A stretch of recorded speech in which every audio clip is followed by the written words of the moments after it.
দেখেন অবস্থা, গরমের ভিতরে এই রোদের মধ্যে ওরা কেমনে বারান্দায় এসে শুয়ে আছে।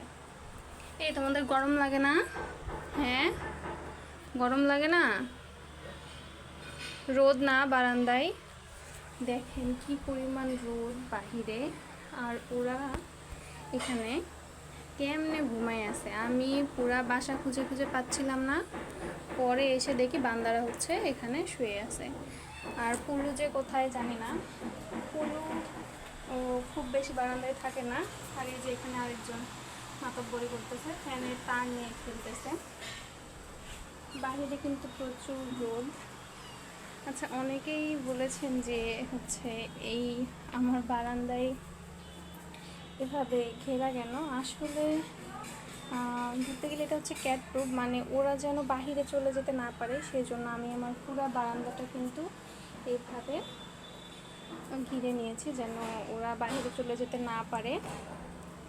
কারণ ওরা তো বুঝে না, অনেক সময় বাহিরে চলে যায়, বিশেষ করে কিট্টি, ও অনেক পাজি।